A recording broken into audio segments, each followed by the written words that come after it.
For those of you who maybe didn't sign up for all the Good Omens content, I'm so sorry. You can find me next week talking about something else. But for those of you who did sign up for this and who do want to see more Good Omens content, thank you so much for sticking around. Please enjoy. I decided pretty much immediately after I said it in the video, I decided, yes, I am going to do a series where I review Good Omens, the book, chapter by chapter.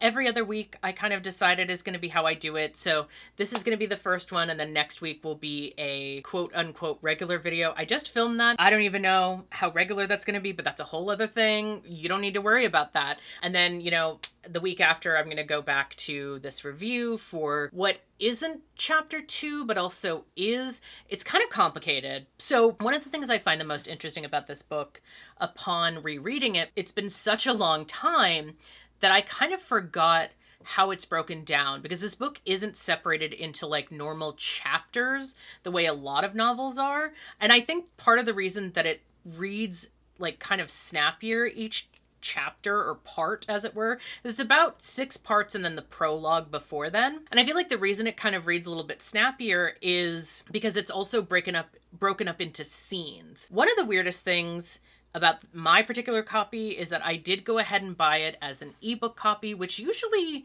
ebooks are like pretty good, but for whatever reason, the chapter breaks aren't right in this version of the ebook. So like I distinctly remember in the physical book that I had, and I don't know what happened to it. I assume I let either my ex borrow it or one of my friends borrow it, so I'm never seeing it again. But I distinctly remember there were like cute little chapter breaks that either had like devil horns or like something like that, something to like kind of give you an idea of where you were in the story and where the like scene breaks were. But for whatever reason, this ebook does not have that. It has maybe like a paragraph's worth, like an indentation slightly to indicate that it's a new scene, but there's nothing really that indicates it as well as what it should be, I think, in an ebook. And so it really just is so fucking jarring, because one minute you'll be reading, especially in the like actual chapters, like the prologue's about 7 pages, so I'm going to include the prologue and chapter 1 or part 1, whatever you want to call it, in this first video.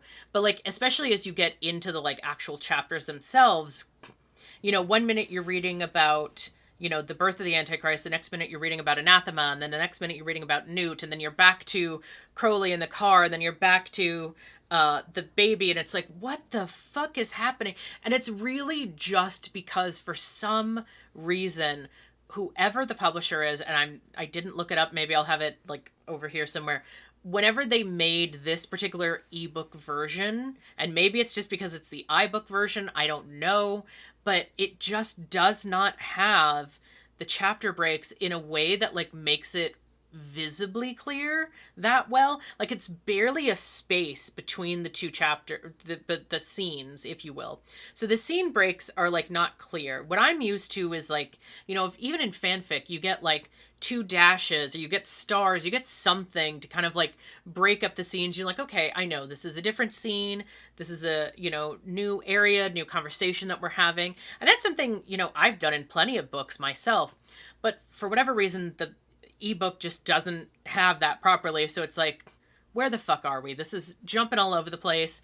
And so I know in the physical book that was not like that. So I don't hold that against the story or anything, but it is really interesting when you're reading it back because of the jarringness of it. It almost does feel like you're reading like a script for TV, because with television, you know, you can kind of show so many things going on at once, whereas, you know, in a book, you're kind of stuck in like one scene at a time, because otherwise it becomes very jarring to the reader, which is kind of what's happening to me. I've decided I'm going to call this Gay Omens, a queer analysis of the Good Omens book. It's going to be 6 parts, as I've said. It's going to span over 12 weeks because we're going to be doing, you know, every other week. This is going to be, I think it's going to be a lot of fun. I'm very, very excited about it. I was excited about the prospect of rereading this book in the first place because, you know, I feel like it's been at least 6 years since I read the book the first time. And a lot's changed in my life since then, obviously. But I also, like, I don't know what it is. I have a weird thing with my memory sometimes where I can read a book and love it so much, but I will just boom, out of my head the minute the book's closed. It's done. I remember bits and pieces and things, like certain things, then other things are just like, boop, gone. And so I really kind of do have that ability where, because of that fact, I can really reread a book as many times as I want. And if I give myself a couple months, I will probably read certain things and be like, God, I don't remember that. I don't remember that. I'm hoping that's not going to be the case in this case, because I am like taking notes as I'm writing. I'm highlighting things as I'm writing. I'm really trying to like not get so fixated on the book and actually just kind of like look at things more broadly. So we'll see. And of course, this is going to be a little bit like, it's not, despite the name, it's not like an actual analysis, because I'm not like a literary professor. I'm just a writer who, you know, has a lot of opinions, and a queer woman. I have a lot of opinions about this subject, obviously. But I don't know that I'm necessarily the most equipped to give like a literary analysis as if I like went to school for this. I didn't. I went to school for graphic design. Make of that what you will. No. Anyway, but this is going to be just kind of like, I'm going to be reading my like notes and then expounding upon some of my thoughts. So that's kind of what the point of this is going to be. And also like trying to focus specifically on the actual queerest bits in this story. Obviously, this isn't intentionally necessarily a queer story. It's hard to tell, but generally speaking, it's not like intentionally that, but it does come across. It is something that people can tell and people have kind of felt over the years. You know, it's kind of like reading deeper into it. Also, if you are one of those people who thinks that stories should not be, you know, read deeper into than the meaning of like what it says on the print on the page, this is not the video for you. I don't know why you're here or what you expected, but yeah, this is not going to be the video for you, because that is like literally the whole point of this, is to read deeper into it. Because for so long as LGBTQ people, we have been kind of forced to read deeper into stories than what's on the page. We've been forced to like see these interactions and kind of make decisions and figure out who, you know, would fit together and who's a couple and whatever, you know, because those stories didn't always exist for us in the mainstream. And I think now they do exist more. And I almost feel like the art of having to read between the lines and see those couplings and pairings and all these things doesn't exist as much now the way it used to, because we have more of those stories. We don't have a lot, but we do have more of them. So it's kind of interesting. So let's get into this. We're going to start with the prologue, which is, of course, in the beginning before the, in Eden, when Crowley and Aziraphale first meet. Technically at this time, as with the show, his name was Crawley. As scenes go, you know, it's a pretty short prologue. It sticks almost exactly to what you see in the book or in the show, except I think the show kind of like makes it more visual, when really in the book version, it's kind of just the conversation between Crowley and Aziraphale and kind of like their little meet cute moment, I would say. Obviously, the biggest difference in the book, Aziraphale does not cover Crowley's head with his wing when it starts raining. You know, that's specifically for the television show. I think it is really cute. It's like this like very subtly romantic moment in the TV show that I think they expounded upon in a way that, again, didn't exist in the book that was written in 1990. So I really like it. But as a scene, you know, if you want to talk about like how queer the scene is in particular, it's a meet cute. So I guess if you want to look at it that way, then yeah, it's very cute. It's a cute little meet cute. The biggest difference between the TV show and the book in this particular scene is, and it follows throughout, is the book sticks more to like Christian doctrine of God using he, him pronouns versus the show, which has God using she, her pronouns. I don't really know why the difference in that regard. I love it. I'm not complaining, but it is like an interesting change. I have to assume that it came about because it feels like this is one of those shows that did, like, they cast someone just based on their talent rather than casting them on how much they, you know, fit this character per se. So like Michael and Uriel are obviously played by two women, despite the fact that angels typically are often given male names. Like Michael and Uriel are kind of more male names. Gabriel is an American actor, you know, so all these little things that like have nothing to do with how the story is told really, but are just little incremental changes that I think add up to something really, really interesting. So yeah, and of course I believe Gabriel and all of the angels' roles kind of were expanded upon. We haven't gotten that far in the books, but I believe I had heard they were expanded upon in the TV show rather than how they were in the books. I remember reading that somewhere. So all in all, you know, it's a cute little opener. I'm gonna call it chapter 1 just because that's what I'm used to, but technically it's only 6 chapters long. Each chapter is about like 100 or so pages. Like I said before, they are broken up into scenes, which makes it not feel as dramatic. All of the bits with Newt and Anathema, like I know why they exist. I don't dislike their characters, but I'm really only here for Crowley and Aziraphale, so I'm like, I don't really care. I don't really care, okay? I'm sorry.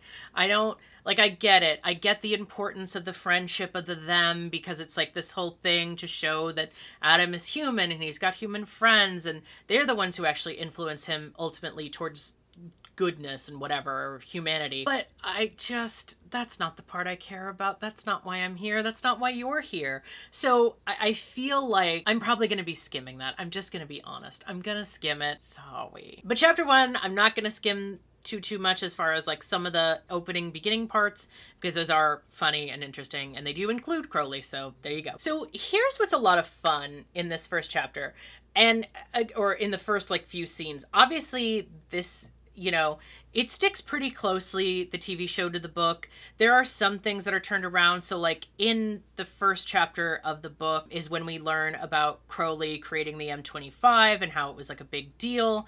And then it's not till the end episode of the season that we learn the same thing in the show.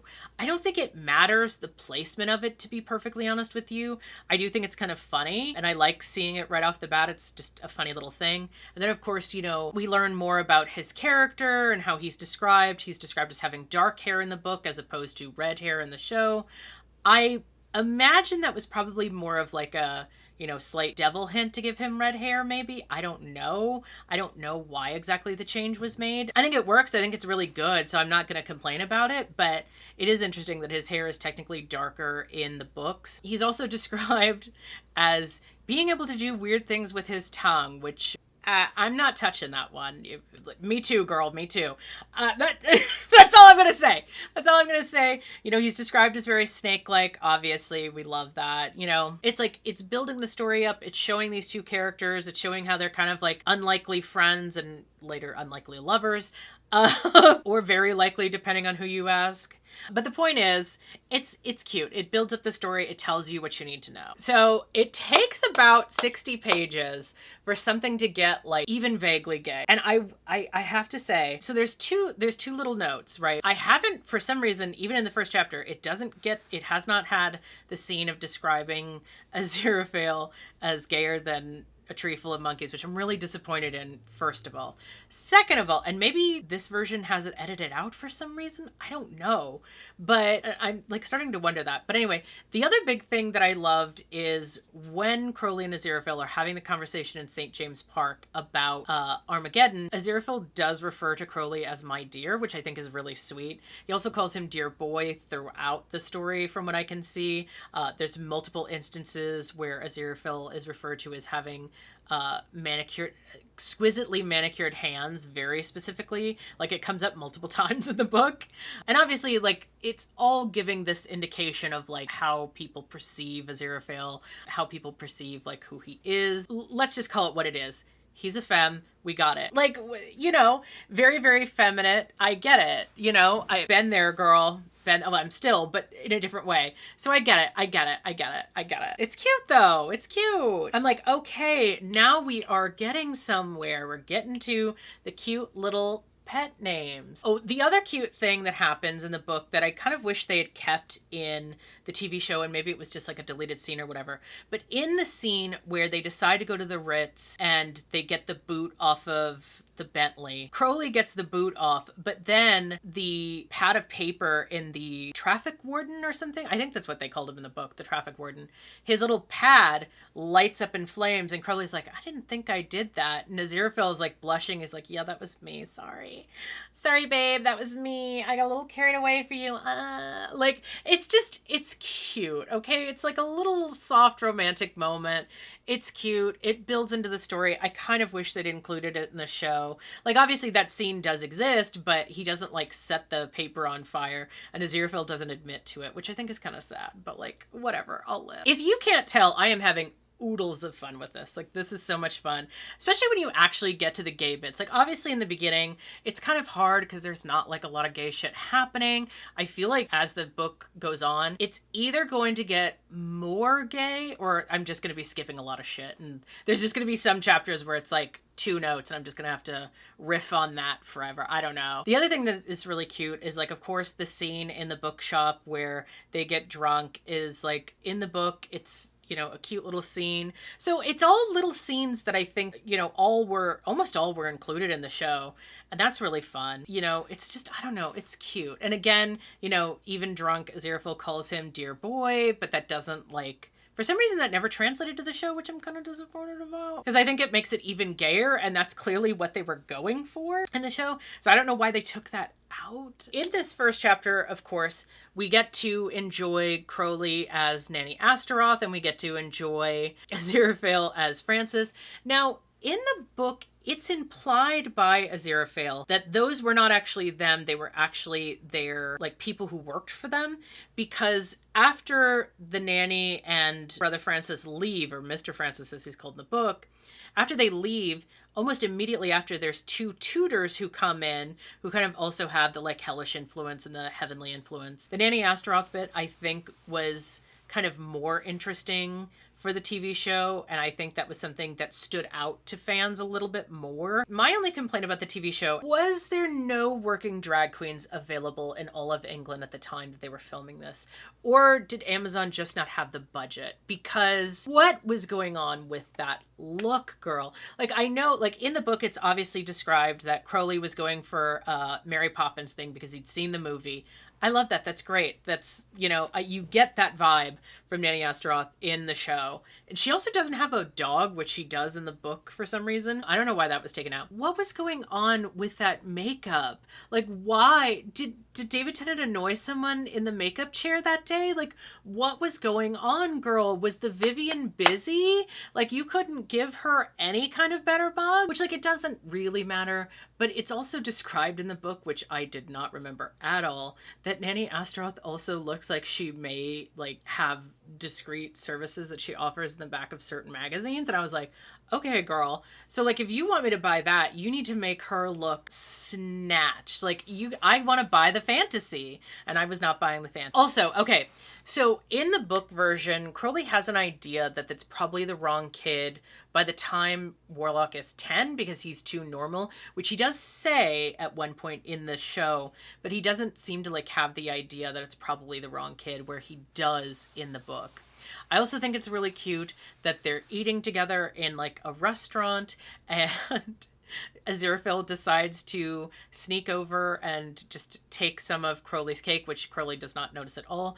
But that it's described that he's eating an angel food cake, which, like, need I say more? Crowley wants that angel cake. Like, I'm just, that's what we're here for. That is what this is for. If you didn't want me to talk about these things this way, why did you click on this video? You knew what you were gonna get. You know how I am. You've seen these videos before. I'm unhinged. What, like, it's, I've been single for 6 years. What do you want from me? Anyway, not the point. Not the point. I'm just saying, like, this is what we're here for. This is why this series exists. So I can make really bad sex jokes. Also, speaking of, okay, so this chapter was actually a lot gayer than expected. One of the things I love is that it is described that Crowley's favorite TV show is The Golden Girls, which, same. That is one of my favorite TV shows of all time. Golden Girls and The Nanny were, like, my 2 that I watched, like, back to back because they were always on at Nick at Night. And then I think TV Land, but they were always on like together. Just, love the Golden Girls so much. So I love that Crowley loves it because it's just a very, like, let's be honest, I don't know a single queer person, especially gay man, who doesn't love the Golden Girls. So it just kind of adds to this idea, and I guess it's not that important, but it also is really funny, the idea of a demon specifically loving the Golden Girls, because it's kind of a wholesome show, generally speaking, but it is such a good show that I feel like it totally fits his character, and I think it's really funny. I also think it's funny that, like, so in the books it's described, and they kind of touch on it a little bit in the TV show, they don't go into depth, but like how they how Hell communicates is through a lot of media. So obviously through news anchors, through, music, turning a little bit and you can hear these hellish voices. But I love that in the book he's watching an episode of Golden Girls and Rose just starts telling him about the Hellhound. I just think that's so funny, and I wish they could have somehow managed to do that in the show. I think that would have been so fucking funny. That would have been so fucking funny. And I feel like with CGI, you could probably make that happen now better. I don't know if you couldn't do the voice because Betty White's gone, but she was alive at the time. Maybe she would have been willing to do that. That would have been funny as fuck. And she's definitely that type that would have done something like that, because I feel like she's down for shit like that. So she might have done it. There is a line about there being jokes about him being a principality. I don't understand that at all. I don't know what that joke is supposed to be. Maybe it's a joke, like people in heaven make jokes about it because he's clearly, lives on Earth so much, so he's not really like a principality of anything. I don't know. Clearly I'm missing something there.